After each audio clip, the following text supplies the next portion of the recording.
Mike Moe, who is very passionate and a wonderful host. He is currently the Director of Strategic Partnerships and Tourism Development for the Washington Tourism Alliance, which is a state tourism destination marketing organization.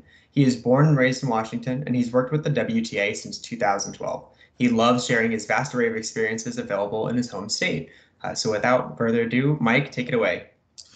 Thank you, Jacob. My name is Mike Moe, and as always, I'm coming to you live from my basement. It's been so great being your guide as we continue to explore our home state in the series Wander Washington. Now, as you know, every other week we're visiting a new destination around Washington State and talking to local experts about what you can expect when you visit. So far, we've been to Leavenworth, Bellingham, Walla Walla, and Long Beach. Now, if you've missed one and you want to catch up, make sure to check out the chat later on for links to every episode. And as always, you can explore on your own on the state tourism website, experiencewa.com. It's experiencewa.com. So today we're heading west across the Puget Sound to Port Townsend in the Jefferson County area. Now, Port Townsend is one of my favorite small towns in Washington. As you walk the streets of its downtown, you are transported back in time with the Victorian-style buildings and a bustling marina. Port Townsend, and in fact the entire Olympic Peninsula, is a region of producers. From farm produce to craft beverages to amazing arts and experiences, folks there like to make things from the roots up and serve them fresh. And as you'll see coming up, Port Townsend knows how to throw a party. So today we're going to talk to 4 local on the area so you can know what to expect when you visit. But first, let's talk about how you get there. It's outlined in blue.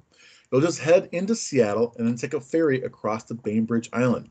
Now, for this ferry, it's first come, first served, so you do have to wait in line, but it's usually not more than an hour or so, and you can check the wait times on the WSDOT website. From the ferry, you'll follow the signs through Bainbridge Island, across Agate Pass. You'll get to Highway 3 and head north to the Hood Canal Bridge. Highway 104 will connect you to 101, and then you'll see signs for Port Townsend. You'll take a right on Highway 20, and that'll bring you to where we're going today. With little or no traffic, the trip should take you just under 2.5 hours. Now, here's a pro tip for when you come back. If you have the time, take the northern route, outlined there in orange. You can take the ferry across to Port Townsend, to Whidbey Island, and this one you can book in advance on the WSDOT website. And there's just so much to do with Whidbey, enough that it'll probably be another show here in the future. But if you have the time, stop in and see Fort Casey. It's one of the sisters to Fort Worden, which we'll talk about in a few minutes. And it's just an amazing historical fort with fantastic views of the Sound. So before we talk to our guest today, I do want to acknowledge the governor's orders earlier this week. Our goal on this show is to provide you with a little education around the amazing destinations we have to offer in Washington. So once this COVID crisis is over, you'll be better prepared to enjoy our spectacular state. For now, just dream with us, but then stay home and stay safe so you can later. So with that caveat, I'd like to welcome our first guest, Arlene from the Jefferson County Chamber of Commerce. Arlene, welcome to Wander Washington. Hey, Mike, and thanks so much for deciding to come and visit our amazing community. The chamber here is started a little over 100 years ago as the Port Townsend Chamber, and it incorporated for the first time in around 1947, and about 14 years ago joined with 10 other chambers on the peninsula to form the Jefferson County Chamber, which now represents almost 800 member and community businesses in the area. And you're going to hear a lot about them today. For the past 25 continuous years, the Chamber has been running a visitor center for the city of Port Townsend, which expanded a few years back to additionally serve as their destination marketing organization. Through that DMO, we serve almost 16,000 visitors in an average year through web and email and phone and on-site queries, some well in advance and some absolutely in the moment due to radical changes of plans. We lean heavily on technology, have a very robust enjoypt.com website, which we update on a regular basis for Port Townsend, and a deep itinerary planning and business service mapping application on jeffcountychamber.org, our website. So whether you're planning for future trips or way in the future trips, click on our video link and enjoy the scenery as you're planning. We are very active in social media throughout the county, and all of our businesses and the people you're going to hear from today are active in social media. So there are more images than you can possibly imagine to entice you to explore both the amazing adventures you can have here and the quiet, peaceful times as well. So reach out to us. We'll provide direct assistance or use the chat feature on our website. Most of all, enjoy Jefferson County as much as we do. This is a very special community where people really do care about each other. And toward that end, they've signed a community pledge to get us through this whole COVID thing. So check out jeffcocares.com and learn about the pledge and what they're doing to keep them and you safer and healthier. And most of all, just enjoy PT. All right. Thank you, Arlene. I really appreciate that. And up next, we have Chris Nelson. Now, among other properties, Chris is the owner of Alchemy Bistro, the Old Whiskey Mill, and one of my favorite places in Washington for a pint, the Sirens Pub. Welcome, Chris. Thank you very much.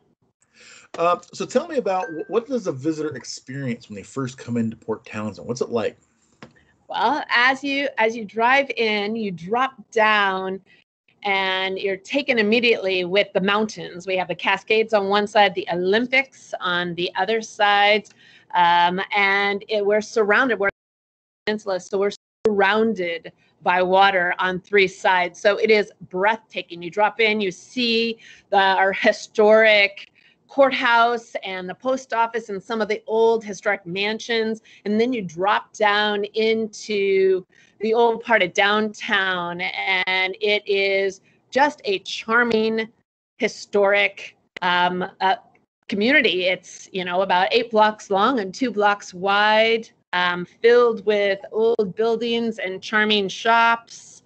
It's just really magical.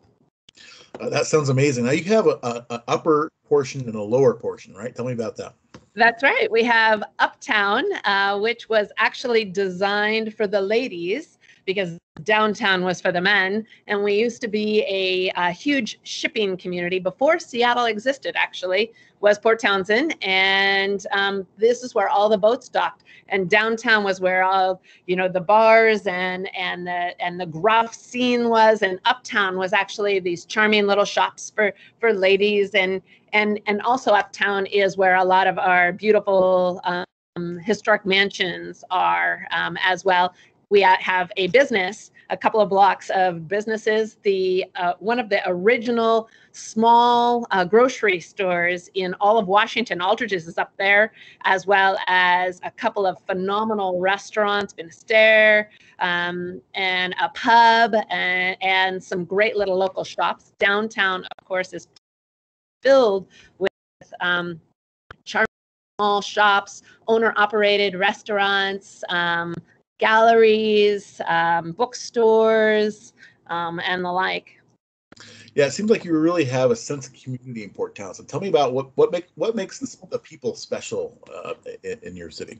Well, I really think what makes the people special is that we all choose to be here, and we love our town and really each other. People care. So you come to work and all of your fellow restaurant owners, they're at their restaurant working hard, and we get to talk, and same with all of the shop owners. It's all the local people that live here and really love to be a part of our community and are working at their shops and interacting and care about who's coming.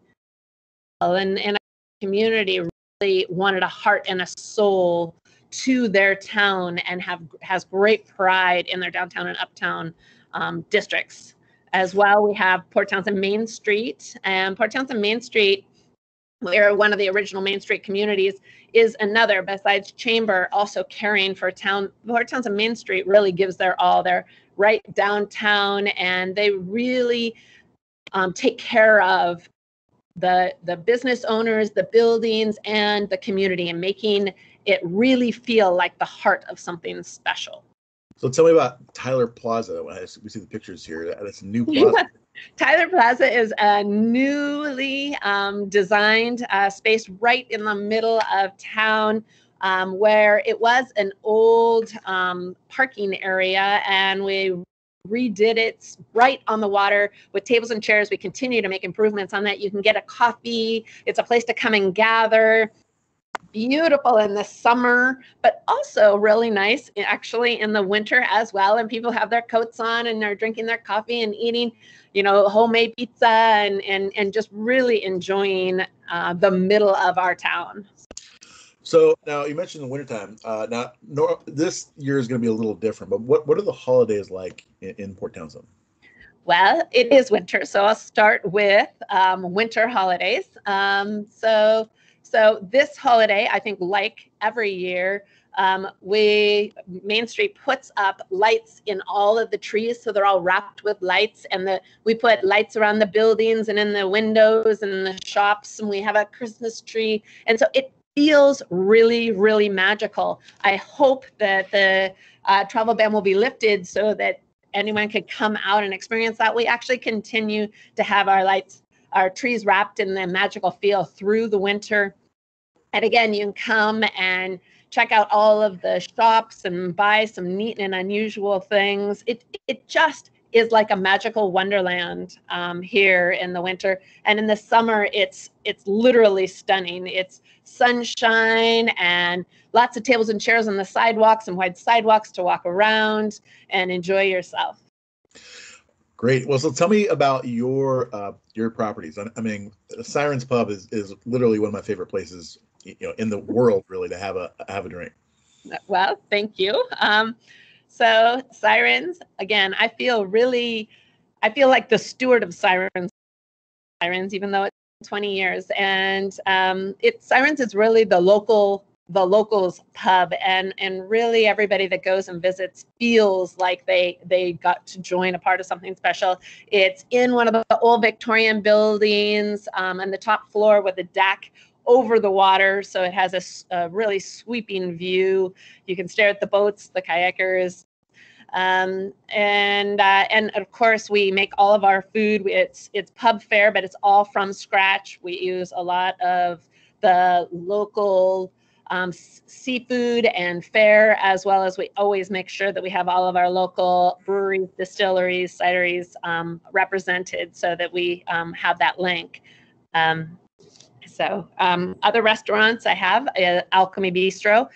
We focus really a lot on farm to table. We do a little bit of finer dining, a little European influence. We have a wine list of 150 wines. It's really like many of the other restaurants here. It just really feels special, and that somebody that cared about food and loved what they do made your food for you. I have the Whiskey Mill. Whiskey Mill is a family pub. We do a variety of steaks and pastas and seafood, of course. We have abundant list of whiskeys. We choose the small batch and craft whiskeys where the distiller actually made what you're drinking, and that's a really fun experience. And I just started a speakeasy called The In-Between. We've won a couple of bartending awards, actually statewide, and it's like the perfect little in-between in a Victorian building, stuffed in there with a little water view, and so we really spend a lot of time on small batch spirits and making amazing drinks and mocktails as well. Well, that sounds amazing. I can't wait to get back, and I've never been to the In-Between, so I definitely want to check that out. Well, thank you, Chris, so much for joining us, and it just sounds fantastic. Up next, we have Denise Winter, and Denise, she works with the Key City Public Theater, and she's an expert on the events that are thrown in Port Townsend. So, Denise, just tell me, about the events that take place in Port Townsend. Thank you, Mike. In a typical year in Port Townsend, we have dozens of creative events, so I have a big job today. From the Centrum Blues Festival to the Kinetic Sculpture Race and Shakespeare in the Park, There are so many ways to enjoy the arts in Port Townsend. And while this year the pandemic has affected festivals and events, many nonprofits are looking ahead to the future when we can gather again to host community celebrations and our unforgettable arts events. A vibrant creative economy and was recently named a creative district by Washington State Arts Commission. So the goal of the creative district is to support a year-round economy through sustainable jobs in the arts and creative industries in Port Townsend. And our district features visual arts, performing arts, literary arts, makers, and culinary arts. Many of Port Townsend's events and festivals are an expression of its creative economy here in Jefferson County, which ranks third in Washington State's Creative Vitality Index, indicating a high percentage of arts and culture workers contributing greatly to our community. Wow. Now, something caught my ear there. The Kinetic Sculpture Festival. What is that? Yes, I'm not surprised that it did. The Kinetic Sculpture Race is kinetic racing in October. Sculptures that are human powered, can float on water, but also travel through different terrain. And they are, according to the event organizers, a mixture of bicycle parts, styrofoam, duct tape, imagination, and prayers. And the course runs through the city and culminates in the celebratory Kinetic Ball, which is a large dance party downtown that weekend. That sounds amazing. That's so creative and just wonderful.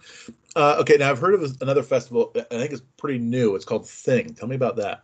Okay, so The Thing is a festival in August at Fort Worden. It launched last year, it was on pause this year, and is planning to return in August of 2021. It's a major arts festival coordinated by Seattle Theater Group, and it features world famous musicians as well as local acts and regional acts. Lots of arts events and street theater and you name it, it's at The Thing. And out of it evolved a local component as well, where we host music in the downtown and uptown clubs leading up to the weekend. So it's a pretty big thing. Well, tell me more about Fort Worden. I remember going there as a kid and exploring the bunkers that are kind of underneath the ground, and it's just like a wonderland for families. It really is. It's a jewel in the state park system here in Washington. And there's just a variety of things to do. You can walk the historic state park grounds or hike miles of coastal and wooded trails. You can camp in the woods or on the beach and enjoy self-guided tours of numerous historic sites and museums, including the Coast Artillery Museum and Historic Officers' Quarters. Or you can visit any number of the fort's partners that are part of the Lifelong Learning Campus, including Madrona Mind Body Institute, which hosts a variety of movement and dance classes with guest artist teachers from around the globe. Copper Canyon Press, which is one of the nation's largest printing presses dedicated to exclusively publishing poetry, and they host nationally and world-renowned poets for readings and book signings. And another literary jewel at the fort is Centrum Writers Conference in July. Since 1974, the Port Townsend Writers Conference has been at the wild heart of the thriving Pacific Northwest literary scene, with workshops, guided free writes, and readings and lecture series presented by vital contemporary writers. Yeah. It's a big deal. Yeah, I mean, and somebody in our chat just mentioned that Fort Worden, Fort Casey, Fort Flagler, they kind of represent this trio of forts, and they're all from. At least I know Fort Worden started even before World War I, and then beefed up during World War II, and you really get a sense of what it was like, back then. Just walking through the grounds, they have amazing, officer quarters and all sorts of historical buildings for you to check out. So you mentioned Thing and the music scene. Well, tell me more about the music scene in Port Townsend. Well, it's pretty extensive. We have a variety of live music and open mic nights throughout the year in clubs and restaurants around town. Centrum for the Arts is really an anchor to the music scene here, both on an education and performance level. They host blues, jazz, fiddle tunes. And I'll tell you a little bit about those. The blues concerts feature players and music from regions where pre-war country blues were formed: Piedmont, the Delta, Mississippi, and Centrum Jazz. Port Townsend is a week of living and learning with some of the finest musicians in the jazz world. Jazz Port Townsend is the summer jazz camp designed to take you to the next level of musicianship. So it's for all levels of musicians. And of course, Fiddle Tunes taking place on the weekend of the 4th of July. So there's always a big celebration that's happening with the 4th of July along with Fiddle Tunes.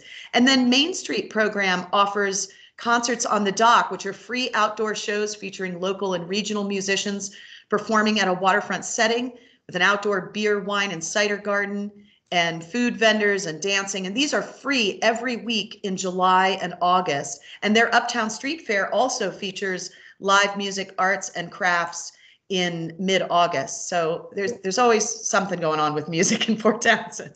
So tell me about some like winter specific events. We're coming into the winter time. Sure. We like to keep the arts and culture scene lively throughout the year. And when you hit town, you can tune into our local independent radio station, KPTZ 91.9, for eclectic music and a calendar listing of current events like these. We have a monthly art walk downtown and uptown, and there's lots of complimentary wine and snacks that come along with that. Seasonal arts and craft shows, and the Saturday Farmers Market, which amazingly runs from April through mid-December, and they have live music each week and food demonstrations. It's an incredible farmers market.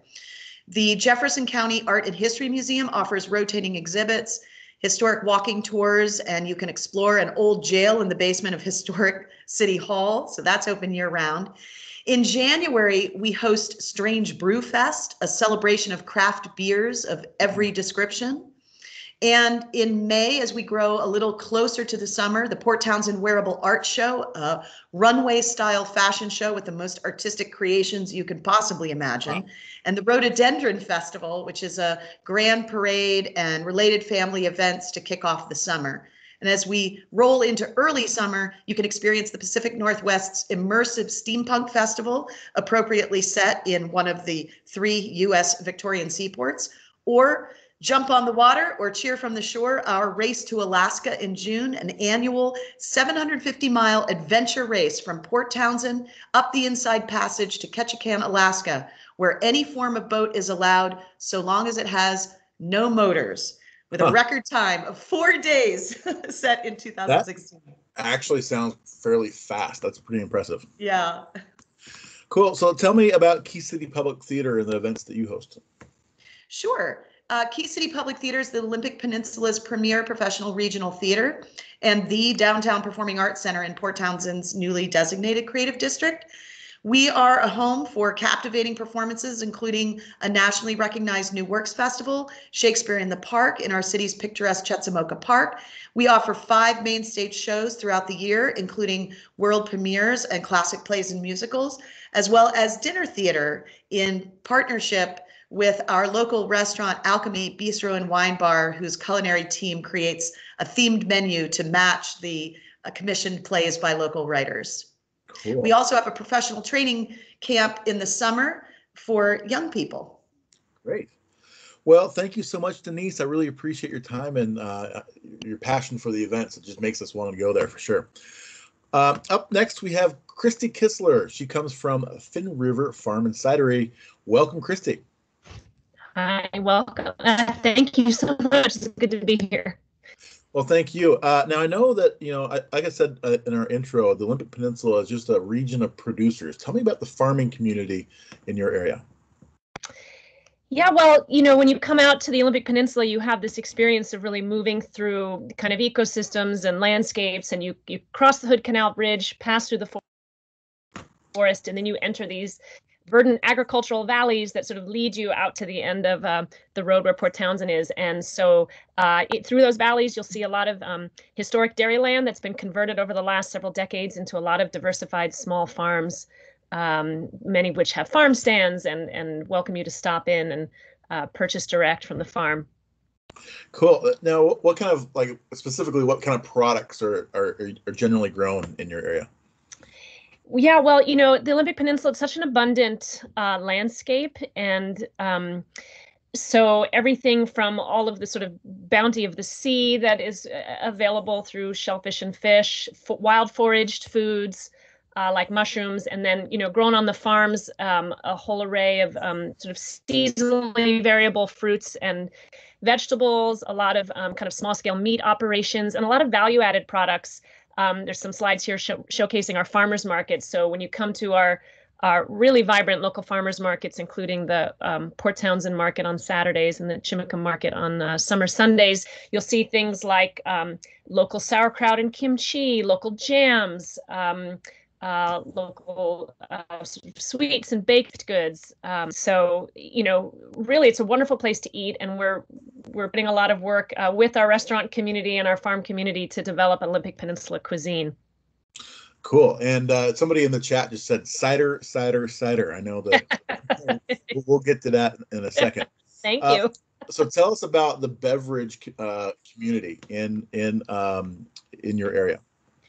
Yeah, well, the peninsula feels like it's really cultivated a lot of creativity among our entrepreneurs, our culinary and our beverage entrepreneurs. So there's a whole wonderful range, and it's a great adventure to go out and discover our wineries, our breweries, our cideries. So there's an Olympic Peninsula Wine Association and wineries like PT Vineyards with some beautiful facilities, both their winery and their downtown location, Marrowstone Vineyards out on beautiful Marrowstone Island, several craft breweries like Propolis pictured here that does these really unique wild crafted ales, PT Brewing, a locals favorite, and then Admiralty Distilling, which is a local distiller that actually helps us make our brandy that we use for some of Finn River's brandy wines.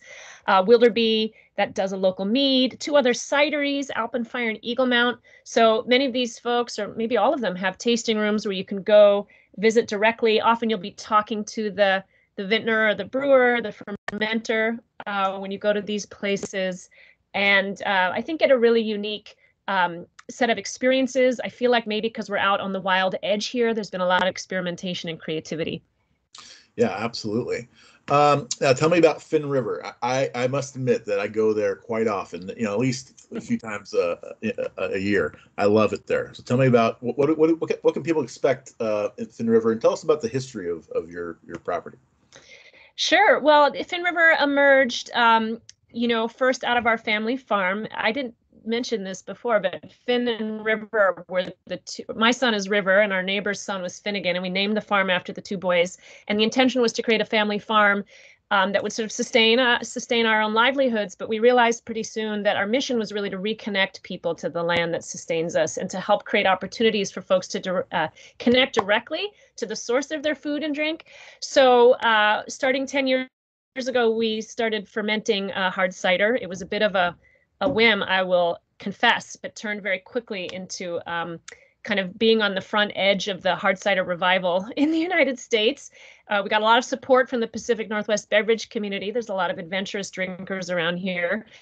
And as we expanded into offering hard cider, we renovated a historic dairy farm at the Chimicum intersection. We call it the corner. It's a 50-acre farm with a 10-acre organic orchard. And then we took the old historic dairy feeding trough where the cattle used to eat and converted it into a 75-foot long table. It's the community table. It's covered with a pavilion. And we invited a bunch of food vendors to join us. We opened our own kitchen, and now we have an experience where you can drink a cider flight, enjoy cider by the glass. Once it's permitted again, we do guided tastings and orchard tours with a wheelbarrow where we'll wheel you out among the trees and you can drink cider among the trees. And then multiple food vendor partners. Cool. No, what I love about Finn River, it's not just, you don't just go and sit down and get served. It's really an interactive experience, really from farm to table. And it's just amazing. So tell us about some of the food vendors that you have there. Yeah, well, I happen to know a favorite of yours is that wood-fired pizza, which is that thin crust wood-fired pizza. And my husband now at Finn River Granary is actually growing and milling local flour. So You can actually see the grain fields that are providing the flour that's going into this pizza crust, wonderful toppings. And we're doing takeout for that right now every weekend. That's Dented Buoy Wood Fire Pizza. In season, Hama Hama will come up, and we converted an old grain silo into the oyster silo. And they'll do grilled and fresh oysters, and cider and oyster make a wonderful pairing. We have our own kitchen, the Fin River Kitchen, that's really prides itself on a extremely farm to table offering. Like, you can kind of look across the Chimacum Valley and see the source of much of what you're eating. We're renowned for our amazing salads, that fabulous bratwurst, and just, really a lot of farm wholesome goodness there. Great. Now, you told me about a partnership with Hama Hama that you had. So tell us more about that partnership. It's not oyster cider, right? No, this is cutting edge information, everybody. So keep this to yourselves for a few more weeks. But we are pending. In a few weeks, we'll be releasing a collaboration cider with Hama Hama, and it's not an oyster cider, but it is a cider that features ingredients that were harvested from their beautiful watershed on the Hama Hama River, like rose hips and fir needles. So that will be a delightful cider oyster pairing opportunity for the holidays, we hope. Cool. Now, I know you guys have events and music available there, right? Well, yes. Once we can kind of, party again, we really felt strongly about celebrating the culture in agriculture. So we've created a community space that does a lot of events, weekend live music, Friday nights, Saturday nights, Sunday afternoons. Last spring we did a virtual live stream of music just to help sustain the local music community. So we might kick that up again this winter. But yes, and then on site, lots of, classes and lectures, seasonal celebrations, festivals. Our World Apple Day is a popular one, and spring equinox and summer solstice. We're really trying to revive and uphold the idea of seasonality and community coming together to honor and recognize and celebrate the seasons. Cool. Now, I love the family nature there. I mean, you have just a big old space for people to run around in, right? Well, yeah, the idea is for folks to come out and feel that sense of reconnection to the ground and get their feet on it, walk around. You can walk around the 50 acres. There's a path that sort of leads you around the orchard. We've got bocce ball and cornhole and hula hoops. And so we want it to be playful. We want people to sort of breathe in the sort of sense of the season. There's our farm partner that does a sweet pea field in the summer that will blow your mind, and the smell of sort of apples ripening in the fall. So lots of ways to enjoy being out there. So how do you like to explore the Olympic Peninsula? Well, it's just such a beautiful landscape, and we're so lucky to be tucked in kind of between the mountains and the sea. So it's a bit of a joke for farmer folk, that we can forget that there's an ocean there. But my family likes to go to the beach very regularly. And so there's beautiful beaches at the forts, as you mentioned, wonderful trails through the state and national park, watching the trees change sort of color and texture throughout the year. So we do a lot of hiking and exploring of local trails. Great. So now, what is your favorite cider on tap? Well, we just released our cranberry rosehip, which is our winter botanical cider, and it features cranberries grown on the Olympic Peninsula down in Long Beach, the south end, and then wild foraged rosehips that grow on the hedges all around our county. And then, of course, it's blended with our kind of organic apples and fermented. It's really tart and herbal and not too sweet, but not too dry. And it's beautiful crimson color. It's a good holiday cider. All right. Well, thank you, Christy, so much. And we do have a question here. Angela would like to know, and this is for any of the speakers, does anybody have suggestions for the best things to do with small kids at the moment? I have 2 small kids, so I'm also very interested in your answers here. Any favorite parks or beaches? Well, I will say that if you do stop in at Fin River, where we do have takeout and we still have outdoor sit down. So on the weekends, if people are bundled up, as long as that's permitted, you can sit down with us and do a meal. Kids do have to kind of stay at the table, so it's a little less fun for the little ones. But just near us, county park called H.J. Carroll Park. This is kind of locals information, and it does have a lot of neat little elements. There's a labyrinth, and you can go down to the creek. And then, you could head out to Fort Flagler, where there's beautiful beaches. It's quite open. You can see a beautiful view of Port Townsend. And just driving across Marrowstone is gorgeous. So that's one little day trip. Denise, I think you had a... I would also suggest a couple of things kind of in my neighborhood on the north side of town in Port Townsend. The bunkers in Fort Worden are so much fun. Bring flashlights, and they're just endless trails and hidden nooks and crannies in the bunkers. And then also North Beach, which is a regional park right next to Fort Worden. You'll see a lot of families there with dogs. Great place to walk your dogs on the beach. And for kids, I know my niece and nephews always love to explore that beach because you find a lot of beach glass and lots of sea life and critters and amazing rocks to collect. So very fun beach for the family. Great. Well, thank you so much. You guys, your passion for Port Townsend and the surrounding area, makes everybody want to go. I have a feeling everybody on this call, especially me. And so I can't wait for this, COVID crisis to be over, and then we all can go to Port Townsend. I will see you at each of these places. That is our show for today. Again, thank you to all of our guests. For more information about Port Townsend and Jefferson County, please visit the websites enjoypt.com and jeffcountychamber.org. There you'll find all the information you need to plan your trip. Thank you for being with us, and thank you for being curious about our state. We are so lucky to live in such an amazing place.